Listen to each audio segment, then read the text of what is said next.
The fluorescent lights in the conference room had always felt surgical to me, cold, clinical, like they were designed to expose every flaw, every imperfection, every person who didn't quite belong. I'd worked under those lights for 4 years, and I'd learned to ignore the way they made my skin look ashen. The way they seemed to illuminate me differently than everyone else in the room.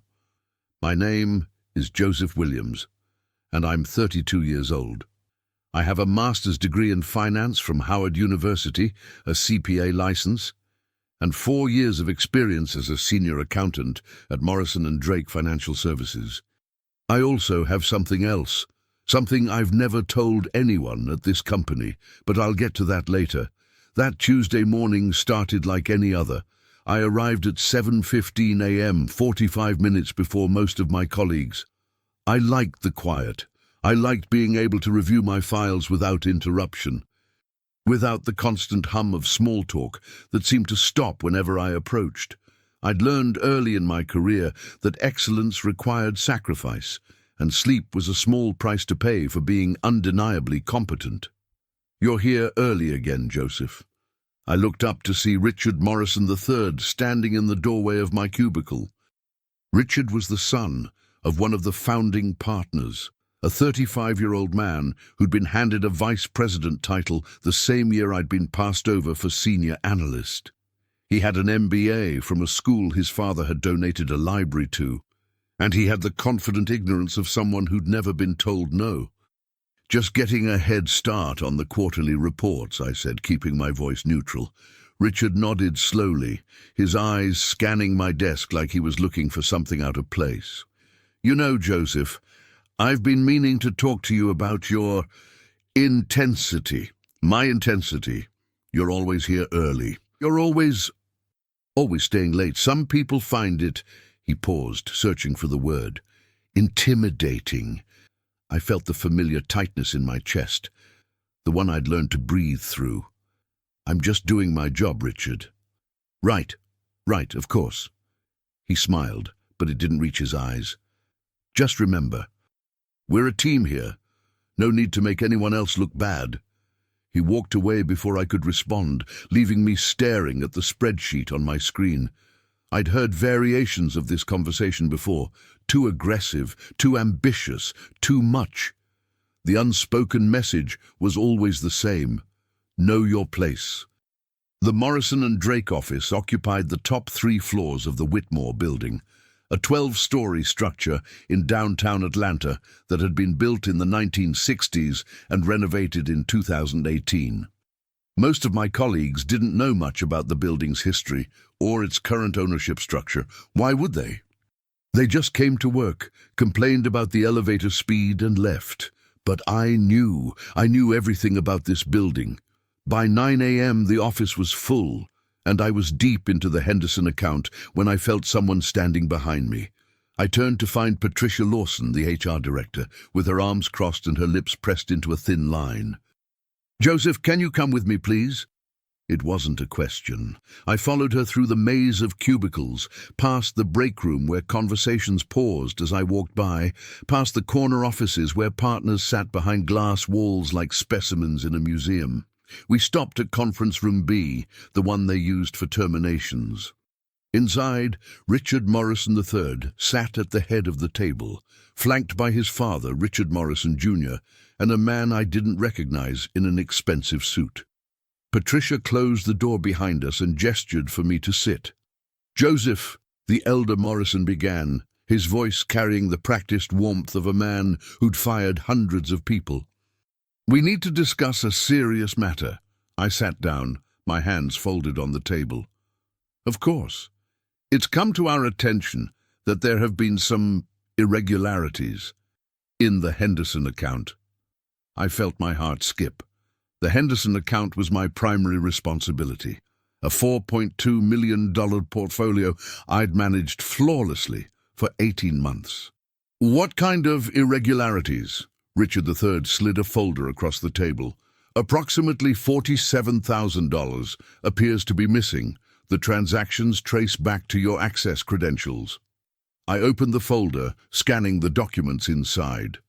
The transactions were there, time-stamped over the past 3 months. They looked legitimate. They also weren't mine. "I didn't authorize these transfers," I said, keeping my voice steady. "Your login credentials were used," Patricia said. "Your digital signature is on every transaction." "Then someone used my credentials without my knowledge," the elder Morrison sighed. The kind of theatrical exhale that suggested he'd expected this response. "Joseph, I want to believe you. I really do. But the evidence is clear. We have your credentials, your timestamps, your digital footprint.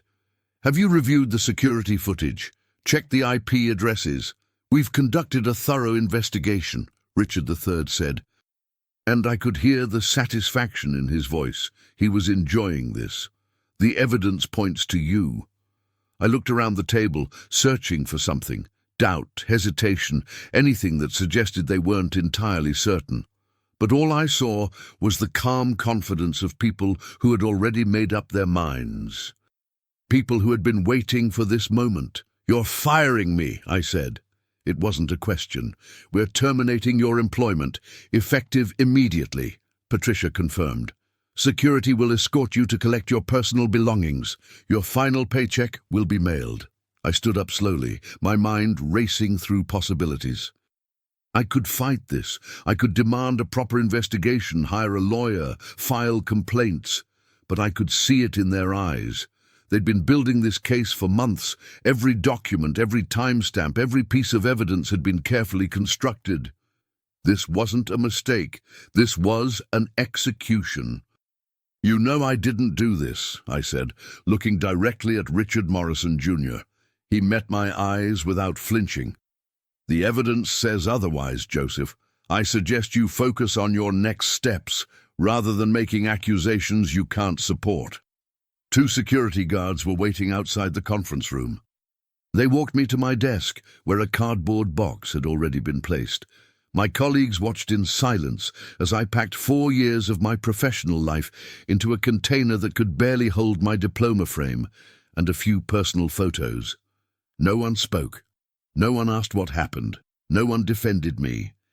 As I walked toward the elevator, I passed by Richard III's office. He was standing in the doorway, arms crossed, a smile playing at the corners of his mouth. "Hey, Joseph," he called out loud enough for everyone to hear. "Maybe next time don't bite the hand that feeds you, yeah? Some people just aren't cut out for this level of responsibility." I stopped. Every instinct told me to respond, to defend myself, to expose the obvious racism hiding behind the professional language. But I didn't. I just looked at him, really looked at him, and I smiled. "You have no idea what you've done," I said quietly. He laughed. "What are you going to do, Joseph? Sue us?" "Good luck with that. We have documentation going back months. You're done." I stepped into the elevator and pressed the button for the lobby. As the doors closed, I caught one last glimpse of the office. The fluorescent lights, the sea of white faces, the cold efficiency of a machine designed to afford. No, this was something different.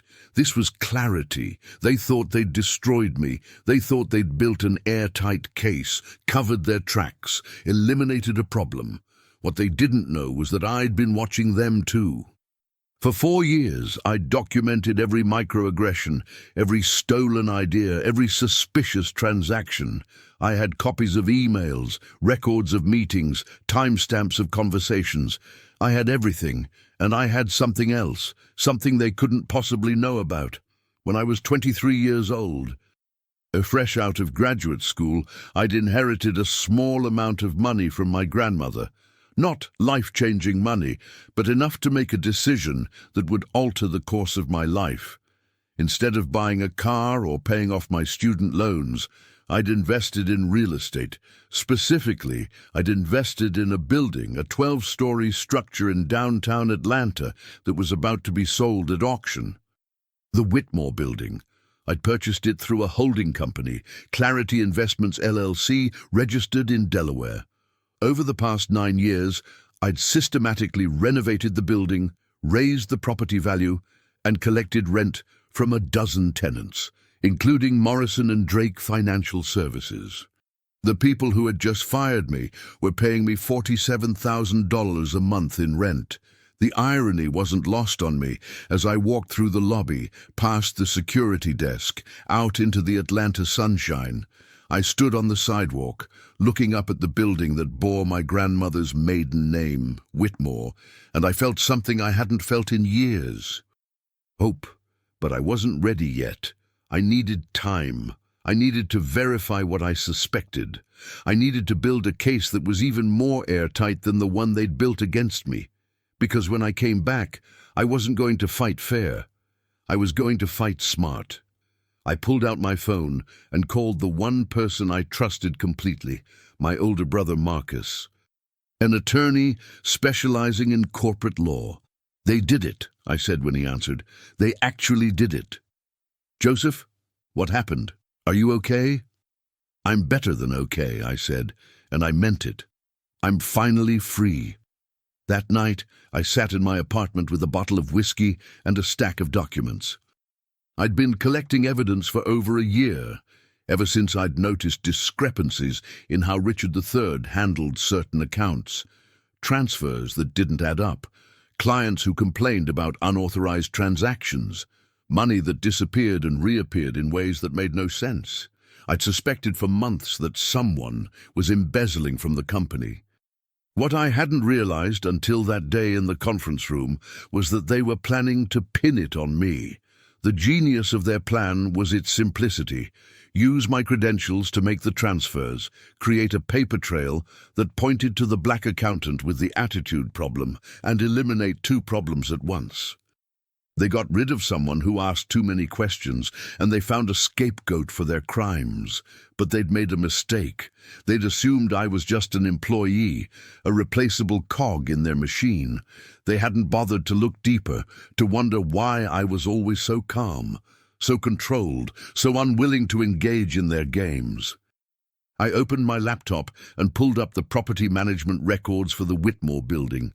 Morrison and Drake's lease was up for renewal in 6 months. The current rate was significantly below market value, a holdover from when the previous owner had been desperate for tenants. I could raise it. I could raise it significantly. But that wasn't what I wanted. Money had never been my motivation. What I wanted was justice. What I wanted was for them to see me, really see me, for the first time in their lives. I spent the next 3 hours reviewing every document, every email, every transaction I'd saved over the past 4 years. By midnight, I had a timeline. By 2 a.m., I had a theory. By dawn, I had a plan. Richard Morrison III wasn't just a privileged Failson riding his father's coattails. He was a thief, and I was going to prove it. The weeks following my termination were a study in patience. I'd spent my entire career learning to wait, waiting for recognition that never came. Waiting for promotions that went to less qualified colleagues, waiting for a system that was designed to exclude me, to somehow make an exception. Now, for the first time, my patience had a purpose. Marcus had connected me with a forensic accountant named Dr. Evelyn Carter, a woman who'd spent 20 years uncovering corporate fraud. She was meticulous, skeptical, and, most importantly, she believed me. "The timestamps don't make sense," she said during our third meeting, spreading documents across my dining room table. "Look at this transfer from March 12th. According to the records, you authorized it at 2:47 p.m. "I was in a client meeting," I said. "With witnesses." "I know, I checked." She pulled up another document. "And this one from April 3rd, 11:15 p.m. According to your badge records, you'd left the building at 6:30 p.m. They didn't check badge records. No, they didn't, because they weren't looking for the truth. They were building a narrative." She leaned back, her eyes sharp. "Someone else used your credentials, Joseph. Someone with access to your login information. Someone who knew your schedule. Richard III. That's my suspicion. But we need proof, digital proof, something that can't be explained away." That was the hard part. Richard Morrison III was careless. But he wasn't stupid. He'd covered his tracks well enough to fool a cursory investigation. Breaking through that cover would require access I no longer had, or so they thought. What I hadn't told anyone, not Marcus, not Dr. Carter, was that I still had a way into Morrison and Drake's systems, not through their network, which had surely been locked down the moment I was escorted out. No, my access was more fundamental than that. The Whitmore building had been constructed in 1963, long before cybersecurity was a concern. When I'd renovated it in 2018, I'd insisted on upgrading the entire technological infrastructure, including the server rooms that housed every tenant's data backups. Morrison and Drake, like most of the building's tenants, used the building's backup systems as part of their disaster recovery protocol. Those systems ran through my servers, my property. I wasn't going to access their current data. That would be illegal, and I wasn't about to give them ammunition to use against me. But backup data, historical records, those were stored on my property in systems I owned, accessible through maintenance protocols I'd helped design. It took 2 weeks of careful work, but eventually I found what I was looking for. Server logs from the nights when the fraudulent transfers had been made. The logs showed login times, IP addresses, and, crucially, physical access records for the server room. On March 12th at 2:43 p.m., someone had accessed the building's main server room using a master key, the same server room that housed the backup for Morrison and Drake's financial systems. The access log showed a single entry. R. Morrison III. I had him. But I wasn't ready to strike, not yet. I needed more. I needed to understand the full scope of what they'd done, and I needed to ensure that when the truth came out, there would be no escape, no excuse, no way to spin the narrative. I started digging into Richard III's background. What I found was a pattern of privilege and protection stretching back decades, prep school expulsions covered up by donations, a college plagiarism scandal that had mysteriously disappeared, 3 previous employers, all of whom had given glowing references despite rumors of impropriety. The Morrisons had spent Richard's entire life cleaning up his messes. They'd gotten so used to it that they'd stopped being careful. They assumed their money and connections would protect them from anything. They'd never encountered someone willing to play the long game. Meanwhile, the professional world had moved on without me. I'd applied for a few positions, more out of curiosity than necessity. The responses were telling. 2 companies had expressed initial interest, only to withdraw after, I assumed, checking references with Morrison and Drake. A third had offered me an interview, then rescinded it after I'd asked about their diversity initiatives. A fourth had simply never responded. The message was clear. I'd been blacklisted. Richard Morrison Jr. had contacts throughout Atlanta's financial sector, and he'd used them to ensure I'd never work in this city again. If I'd been a different person, if I'd been the angry black man they expected me to be, I might have lashed out. I might have filed lawsuits, held press conferences, made noise.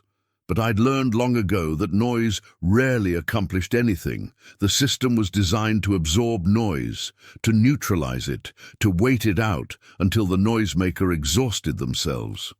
Instead, I focused on building my case. Dr. Carter had connected me with a former SEC investigator who owed her a favor. He reviewed my evidence and confirmed what I'd suspected. The transfers weren't just embezzlement. They were part of a larger pattern of securities fraud, one that had been going on for years.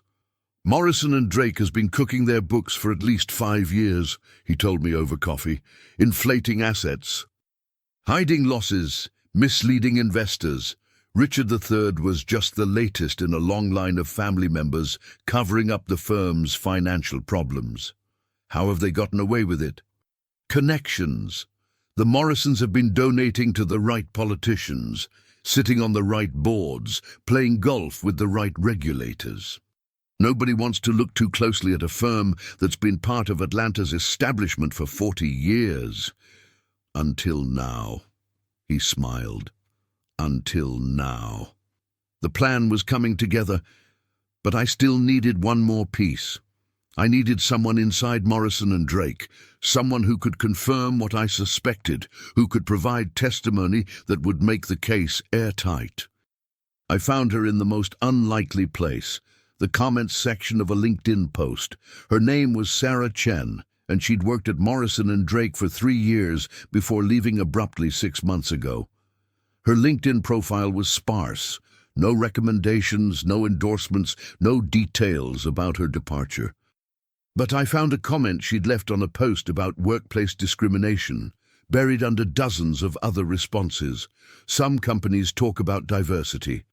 Others use diverse employees as shields against criticism while treating them as expendable. I know which kind Morrison & Drake is. I reached out through a mutual connection, a Howard alum who'd worked with Sarah at her previous job. 2 weeks later, we met at a coffee shop in Midtown. Sarah was in her late 20s, small and precise in her movements. She sat across from me, with her hands wrapped around a mug of tea, her eyes wary. "I know why you're here," she said before I could speak. "You want to know what happened to me. I want to know if what happened to you is connected to what happened to me." She studied me for a long moment. "You're the accountant they fired, Joseph something. Joseph Williams. They said you stole money. I didn't." "I know." She took a sip of her tea. "I know because I saw Richard Morrison III making transfers from accounts he shouldn't have had access to. I reported it to HR. 2 weeks later, I was let go for performance issues." My heart was pounding. But I kept my voice steady. "Do you have documentation?" "Some. Emails, mostly. Screenshots of transactions I wasn't supposed to see." She set down her mug. "I've been trying to figure out what to do with them. I can't afford a lawyer, and the Morrisons have enough money to bury anyone who speaks out." "What if you didn't have to fight them alone?" "What do you mean?" I told her about my evidence. About Dr. Carter, about the SEC investigator. I told her about the pattern of fraud I'd uncovered, the years of cover-ups, the blacklisting, and I told her about the Whitmore building. Her eyes widened. "You own the building." "Through a holding company, they have no idea." "Jesus!" She laughed, a sharp, disbelieving sound. "They really picked the wrong person to screw over." "Yes," I said, "they did." Over the next month, Sarah and I built our case together. She provided internal documents I couldn't have accessed, performance reviews, email chains, meeting notes that showed a clear pattern of discrimination. She also provided something more valuable, corroboration. Every suspicious transaction I'd flagged, she had flagged too. Every excuse the Morrisons had given, she had heard before. We weren't just building a case for my wrongful termination. We were building a case for the systematic dismantling of a corrupt institution. By the end of April, I had everything I needed: the forensic evidence of fraud, the testimony of multiple witnesses, the server logs showing Richard III's physical access to the systems used to frame me, the pattern of discrimination documented over years. I also had something else: Morrison & Drake's lease renewal request. Sitting in my inbox. They wanted to stay in the Whitmore building. They wanted to negotiate better terms, lock in another 5-year lease, continue operating from the same offices where they'd humiliated and destroyed me. I hadn't responded yet. I was waiting. The annual Morrison & Drake shareholder meeting was scheduled for May 15th, less than 3 weeks away. It would be held, as always, in the Whitmore building's main conference center on the first floor. Every major investor, every board member, every person with a stake in the company's future would be there. It was the perfect stage. I spent the next 3 weeks preparing. I coordinated with Dr. Carter and the SEC investigator. I briefed Sarah on her role. I contacted a journalist I'd met years ago, someone who'd written extensively about corporate fraud and had been trying to get an interview with me since my termination. And I prepared a presentation, not for the shareholders, not yet. This presentation was for me, a timeline of everything that had been done to me, everything I'd discovered, everything I was about to reveal. I watched it over and over, memorizing every detail, every transition, every piece of evidence. The night before the shareholder meeting, I sat in my apartment and looked out at the Atlanta skyline. The Whitmore building stood in the distance, its lights glowing against the dark sky. My building, my inheritance, my weapon. For 4 years I'd worked in that building without anyone knowing who I was. I'd been dismissed, overlooked, underestimated. I'd been called aggressive for speaking in meetings, intimidating for arriving early, uppity for expecting the same treatment as my white colleagues. I'd had my ideas stolen, my contributions minimized, my very presence questioned. And then they'd framed me for a crime I didn't commit. They'd taken everything I'd worked for and tried to destroy it. They'd assumed that because I was black, because I was an outsider, because I didn't have their connections or their family name, I would simply disappear. They were wrong. Tomorrow, everyone would know who Joseph Williams really was. Tomorrow, the Morrisons would learn what happens when you underestimate someone who has nothing left to lose and everything to gain. I poured myself a glass of whiskey and raised it toward the window. "Grandma," I said quietly, "this one's for you." The morning of May 15th dawned clear and bright, the kind of perfect Atlanta spring day that makes you believe anything is possible. I'd barely slept, but I felt more alert than I had in months. Years, maybe. Every nerve in my body was alive with purpose. I dressed carefully, my best suit, the charcoal grey one I'd worn to my Howard graduation. A crimson tie my mother had given me when I'd landed the Morrison and Drake job. Leather shoes polished to a mirror shine. I looked at myself in the mirror and saw someone I barely recognized. Not the cautious, careful employee who'd spent 4 years trying to fit into a world that didn't want him, but a man with nothing to prove and everything to reveal. The shareholder meeting was scheduled for 10 a.m. I arrived at the Whitmore building at 8:30, entering through the service entrance I'd used 100 times as the building's owner, but never as an employee. The security guard, a man named Earl who'd worked there for 15 years, nodded at me without surprise. "Morning, Mr. Williams. Big day today." "Yes, Earl, it certainly is."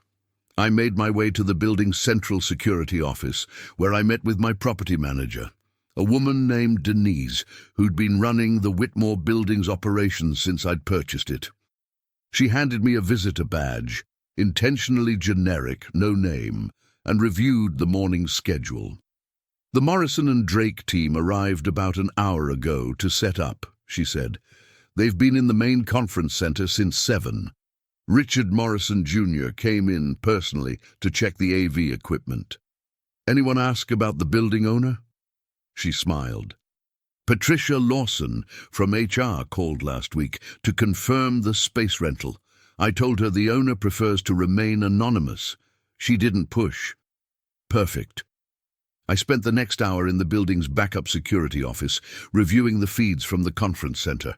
The Morrison and Drake team had transformed the space into a corporate showcase, banners with the company logo, displays of their latest achievements, a massive screen for the presentation. Richard Morrison Jr. stood near the podium, rehearsing his opening remarks, while Richard III lounged in a back corner, scrolling through his phone. They had no idea what was coming. At 9:45, the shareholders began arriving. I watched them filter into the conference center, men and women in expensive suits, carrying leather portfolios, greeting each other with the easy familiarity of people who'd made money together. I recognized a few faces from my years at the company, board members I'd seen in passing, investors who'd toured the office, clients whose accounts I'd managed flawlessly. None of them recognized me. Why would they? I'd been invisible to them, another black face in a sea of support staff, someone to be tolerated rather than acknowledged. At 9:55, I made my way to the conference center's service entrance. Sarah was waiting for me, her face pale but determined. "You ready?" I asked. "No," she said, "but I'm doing it anyway." That's all any of us can do. The meeting began at precisely 10 a.m. I watched from the back of the room as Richard Morrison Jr. took the podium, his voice carrying the confident authority of a man who'd never been seriously challenged. "Good morning, everyone. Thank you for joining us for Morrison & Drake's annual shareholder meeting. As you'll see from our quarterly reports, we've had an exceptional year." I let him talk. I let him present his charts and graphs, his carefully curated narrative of success and growth. I let him praise his team and thank his investors, promise even greater returns in the year ahead. I let Richard III stand up and give a brief presentation about new client acquisition, watching as he smiled and charmed the room with the ease of someone born into privilege. And then, during the Q&A session, I raised my hand. Richard Morrison Jr. squinted at the back of the room. "Yes, the gentleman in the back?" I stood up slowly, letting the room get a good look at me. I saw the moment recognition dawned on Richard Jr.'s face, the slight widening of his eyes, the tightening of his jaw. "My name is Joseph Williams," I said, my voice carrying clearly through the room. "Some of you may remember me. I was a senior accountant here until 2 months ago, when I was terminated for allegedly embezzling $47,000 from the Henderson account." The room went silent. I could feel dozens of eyes turning toward me, could see the confusion on faces that had never bothered to learn my name. "I didn't steal that money," I continued. "I was framed, and I have proof." Richard III was on his feet now, his face flushed. "Security! Remove this man immediately!" But the security guards didn't move. They worked for me. "I also have something else to share with this room," I said, reaching into my jacket. "A document that I think everyone here should see." I pulled out a folder, the one I'd prepared over the past 3 weeks, and walked slowly toward the front of the room. Richard Jr. stepped back from the podium, his composure cracking for the first time in my memory. "This is private property," he said. His voice strained. "You have no right to be here." "Actually," I said, stopping a few feet from the podium, "I have every right to be here, because I own this building." The words hung in the air like a thunderclap. I watched as comprehension spread across the room, the shareholders exchanging glances, the board members leaning forward, the Morrisons frozen in disbelief. "That's impossible," Richard III said, but his voice wavered. "Clarity Investments LLC," I said. "Look it up. I've owned the Whitmore building for 9 years. Every month, Morrison & Drake pays me $47,000 in rent, the exact amount I was accused of stealing." I turned to the room, holding up the folder. "Inside this folder is evidence of systematic fraud at Morrison & Drake going back at least 5 years. Falsified financial reports, inflated assets, hidden losses, and embezzlement, not by me, but by Richard Morrison III, who used my credentials to steal from client accounts and then framed me to cover his tracks." "That's a lie!" Richard III lunged toward me. But 2 security guards stepped forward, blocking his path. My security guards. "I have server logs," I continued, my voice steady. "Logs from this building's backup systems that Morrison & Drake uses as part of their disaster recovery protocol. Those logs show that on March 12th at 2:43 p.m., while I was in a client meeting with witnesses, Richard Morrison III accessed the server room using a master key. He used my credentials to authorize fraudulent transfers, and he did it again on April 3rd and April 17th and May 2nd. I opened the folder and spread the documents across the podium. I also have testimony from Sarah Chen, a former Morrison & Drake employee who witnessed suspicious transactions and was fired when she reported them. and I have a formal complaint filed with the SEC, which is currently investigating Morrison and Drake for securities fraud." The room erupted. Shareholders were on their feet, shouting questions. Board members were huddled together, their faces ashen. Richard Morrison Jr. stood frozen, his mouth opening and closing without sound. But I wasn't finished. "For 4 years," I said, my voice cutting through the chaos, "I worked at this company. I was the first one in every morning and the last one out every night. I managed portfolios worth millions of dollars without a single error. I trained new employees, streamlined processes, saved this company hundreds of thousands of dollars through my work." I turned to face Richard Morrison Jr. directly, and for 4 years I was passed over for promotions that went to less qualified candidates. I was called aggressive for speaking in meetings. I was told I was intimidating for simply being competent. I watched my ideas get stolen and presented by white colleagues who received praise for my work. The room had gone quiet again, the shareholders listening in stunned silence. "You thought you could destroy me," I said. "You thought that because I'm black, because I don't have your family name or your connections, I would simply disappear. You thought you could frame me for a crime I didn't commit and move on like I never existed." I took a step closer to Richard Jr., close enough to see the sweat beading on his forehead. "You were wrong. You picked the wrong person, and now everyone in this room knows exactly who the Morrison family really is." I turned and walked toward the exit, then paused at the door. "One more thing. Morrison and Drake's lease on this building expires in 3 months. I've decided not to renew it. You have 90 days to find a new home."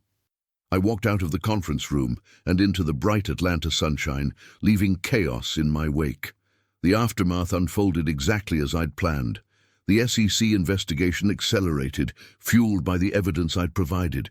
Richard Morrison III was arrested 2 weeks later, charged with embezzlement, securities fraud, and conspiracy. His father stepped down as managing partner, claiming health reasons. The Morrison and Drake name, a fixture of Atlanta's financial establishment for 4 decades, became synonymous with corruption and scandal. Sarah Chen filed a wrongful termination lawsuit that was settled within months. 3 other former employees came forward with their own stories of discrimination and fraud. The company eventually collapsed under the weight of its own crimes, its assets liquidated to pay settlements and fines. As for me, I didn't need their money. I didn't need their apologies. What I needed, what I'd always needed, was for the truth to be known. For the world to see what had been hidden behind the polished facade of corporate respectability. For people like me, people who'd been used and discarded by institutions that saw us as expendable, to know that justice was possible. I sold the Whitmore building 6 months later for 3 times what I'd paid for it. I used the money to start a foundation, named after my grandmother, dedicated to supporting black professionals facing workplace discrimination. We provide legal resources, financial assistance, and, most importantly, a community that understands what it means to be underestimated, overlooked, and dismissed. Sometimes, late at night, I think about that conference room. The fluorescent lights, the cold efficiency of a system designed to exclude people like me. The assumption that I would simply accept my fate and disappear. I think about Richard Morrison III, sitting in a federal prison, stripped of everything he'd been handed at birth. I think about his father, disgraced and diminished, forced to watch his family legacy crumble. I think about all the people who'd looked through me for 4 years, who'd never bothered to see me as a person, as a professional, as an equal. And I think about my grandmother, a woman who'd cleaned houses for 40 years to save enough money to leave me a modest inheritance. A woman who told me over and over that the world would try to break me, but that I should never let it. "Baby," she used to say, "they can take a lot from you in this life, but they can't take your patience, and they can't take your plan." She was right. She was always right. Being a black man in America means learning. From a very young age, that the world will try to define you by its limitations. It means being told, in 1,000 different ways, that you're too much and not enough, that your ambition is aggression, that your confidence is arrogance, that your very existence is a threat to be managed. But it also means something else. It means learning to see clearly. It means understanding systems that others take for granted. It means developing a patience that isn't passive, a patience that waits and watches and prepares. It means knowing that sometimes the most powerful thing you can do is let your enemies underestimate you. The Morrisons saw a black accountant. They saw someone to be tolerated, managed, and eventually disposed of. They never bothered to look deeper, to wonder who I really was, to consider that I might be playing a longer game than they could imagine. That was their mistake. That was their downfall, and now fall. Every time a young black professional walks into my foundation's office, every time someone tells me they're being mistreated at work and don't know what to do, I share the same lesson my grandmother taught me. Be patient, be strategic, be ready. And when the moment comes, and it will come, make sure they never see you coming.